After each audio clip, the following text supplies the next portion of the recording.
Alex, what happens when we leave our bodies? Where do our spirits go? Is it some sphere above the earth? And what generally happens when ETs leave their bodies? Where do they go to incarnate? So it's a little more than normal. Nicholas, that's a great question. My understanding, and I do not know the process. Well, if I were to know a process, it would only be with the A's, because that's been my only real exposure to dialogue and conversation. I don't know what the rest do, because I'm not contacted by more than one race, just the A's. As far as Earth, my understanding is, and it has been since I was little, was that when we die, if we go into this tunnel, the tunnel of light, we go to a place that is what we know to be as the Van Allen belt, but it's a place within third and fourth density. And what happens is we are processed there. You are consciously aware of who you are. Many people choose to come back in. Now that environment is controlled, very strictly controlled, and it has been controlled by malevolent forces. Now I understand people that go there who've had near-death experiences call it heaven, because it's so different from this. Well, yes, it can appear to be that way. The issue is you're not free there. And you're not free to go to any other star system or to go home to your original star system. You're only free to process and reincarnate. And the issue is that when you reincarnate, your memory is washed away, okay? So you come back basically at step one. And it's over and over and over. Not only that, but many switches within our DNA and chromosomes have been turned off that not only limits our ability to remember and to use the gifts that we all have, being spirit incarnated in physicality, but also our lifespans have been shortened dramatically. So that makes it tougher. It makes it a lot more difficult. One of the first things that Mornay and Fassé shared with me when I talked about that, and this was shortly after my mother and my little sister died with the car accident, was, you know, what happens to us? And this is where this information I'm sharing with you now. I've shared this in the past somewhere. But what they said was that before you go into that tunnel of light, if you were to remember to turn around and look the other way behind you, what you would see is the entire universe. And you would be free to go in that direction. All you'd have to do is to have an intention. And you would go there faster than the speed of light. Well, actually, we can already travel faster than the speed of light. We can already think faster than the speed of light now. But that's what I know. All the people that have had near-death experiences, it is obvious that they did not turn around and go the other way. They've gone up to the tunnel, and for whatever reasons, some were sent back, some maybe didn't go all the way, maybe a family member met them part way and said, why don't you go back? You're not ready to come here. There are all kinds of different scenarios about this. And each experience is not only unique, but everyone has assigned their own value to that experience, whether it's been positive or negative. So, you know, we all create our reality.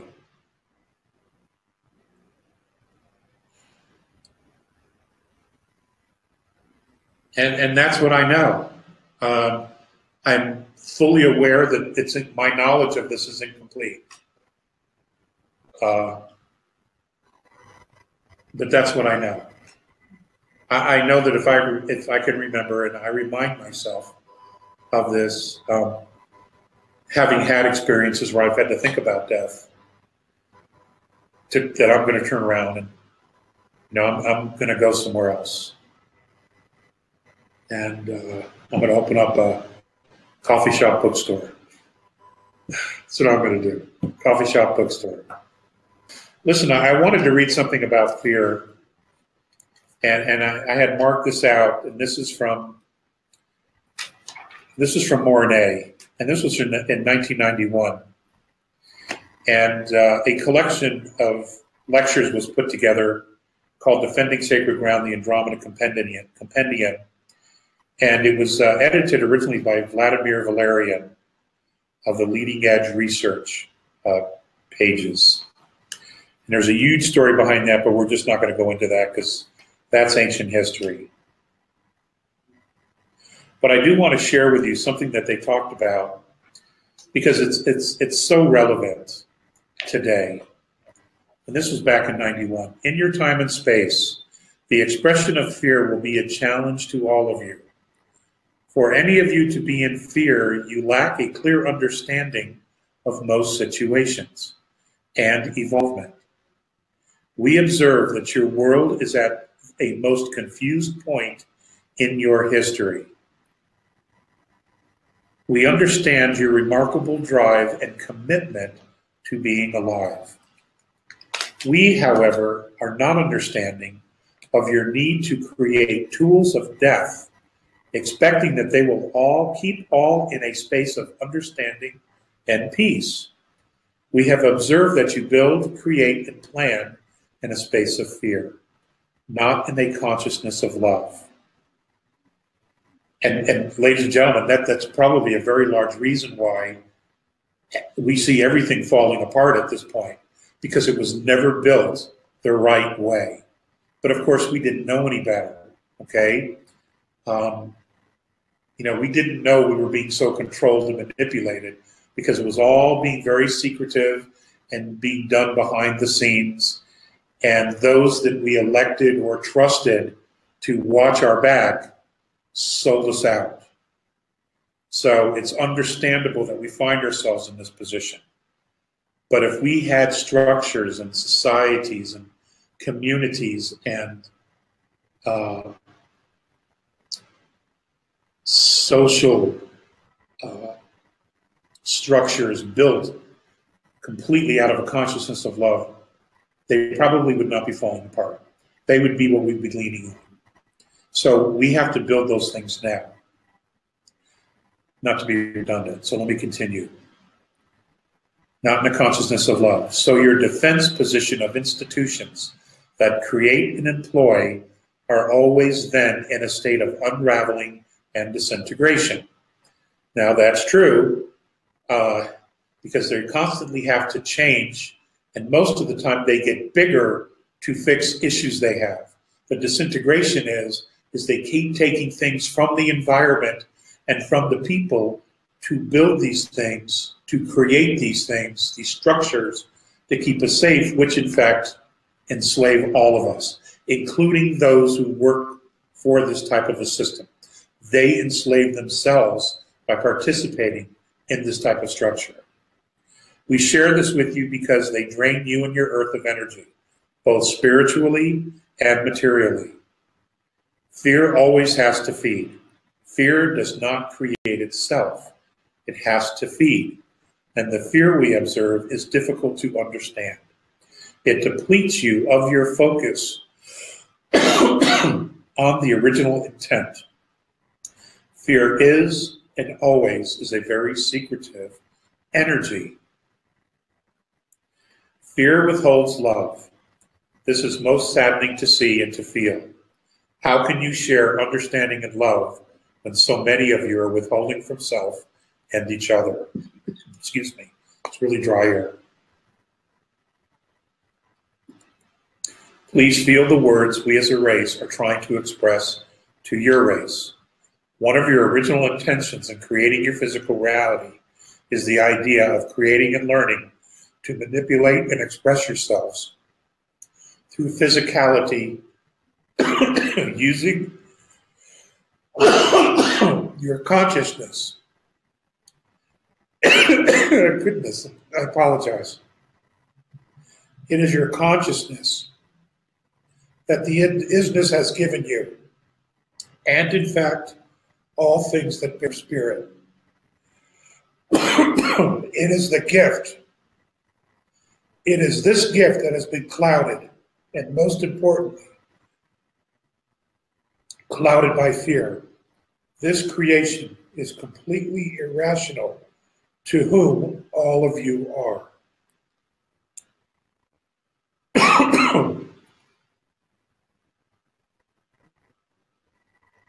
We have come to understand that withholding love only creates perpetual disintegration. We have discovered in our own galaxy ruins of vast races achieving recognition that have ceased to exist. They destroyed themselves simply because they withheld love and drained the very life force out of their original intent, and imploded and destroyed their own self-creation. The first projection of fear is denial, an emotion of incredible restriction. Denial and fear result in the complete opposite of the reality it claims to be. Fear is based, from our perception, on a misunderstanding of one's own worth and security. Why is this so? We have discussed this amongst ourselves in Andromeda about your race, and we have formed a perspective based on your history. Many of your religions have both helped and hurt this process. Some of your world's beliefs have many convinced that they are sinful creatures of nature. Your science teaches your physical form is a pool of chemicals thrown together by accident, so that all of you are an accident, living meaningless lives of chance. You fear a God whom a book says is a loving and forgiving God that will eternally throw you into an abyss for making mistakes. Many in your world have come to understand that in your world, fear, the idea of fear, is their enemy. All of you struggle between understanding and fear, and reason and fear. This struggle is in no way predetermined. Our perspective is that this struggle will lead your world to peace and responsibility, tipping point, or to extinction as a race. This would grieve us. It is time to return as one.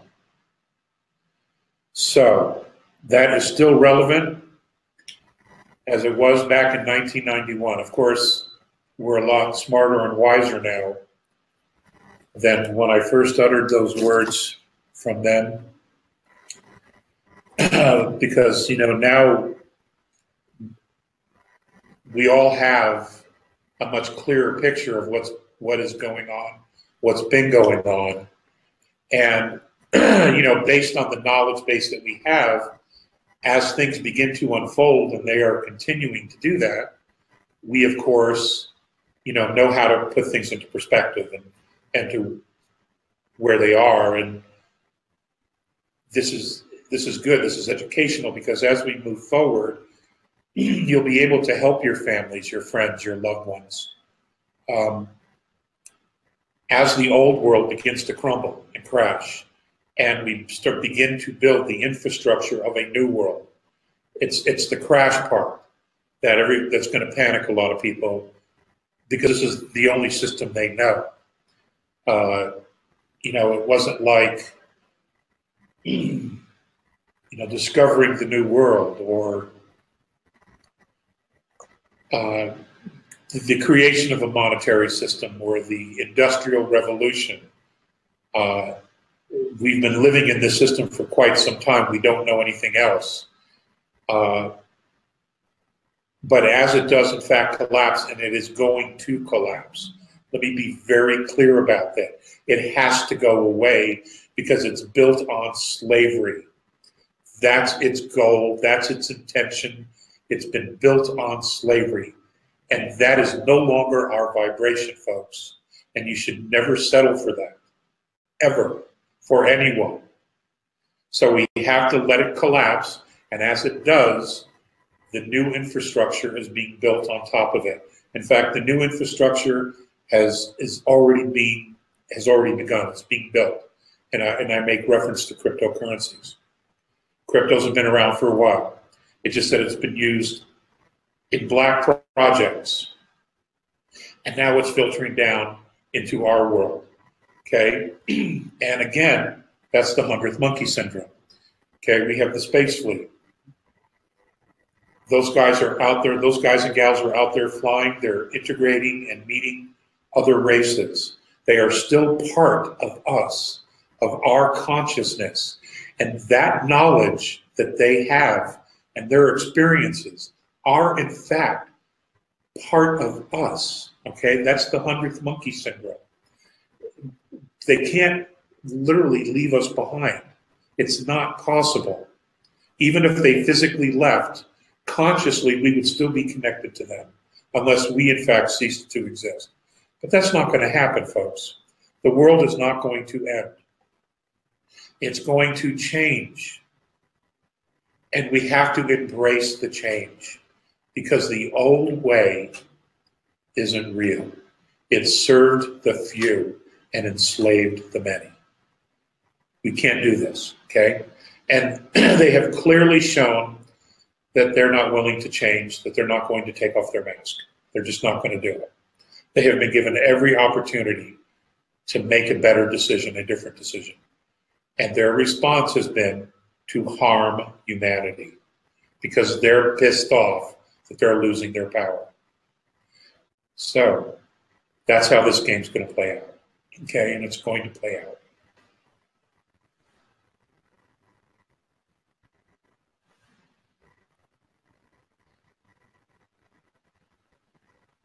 You know, my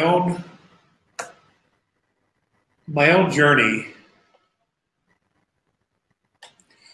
there was a lot of years where I just thought I was an idiot for doing this. I really did. I was just like, oh my God, Alex, you're such a knucklehead. What were you thinking when you did this? And And I was pretty hard on myself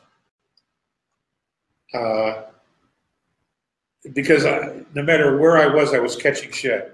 I was catching flack, and I still do. But you know, I've changed. I've matured.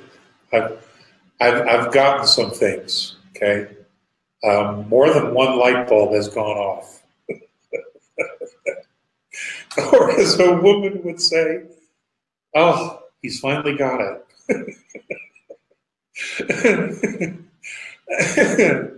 So, and I'm happy to say that because, you know, now I look back and I have a completely different perspective.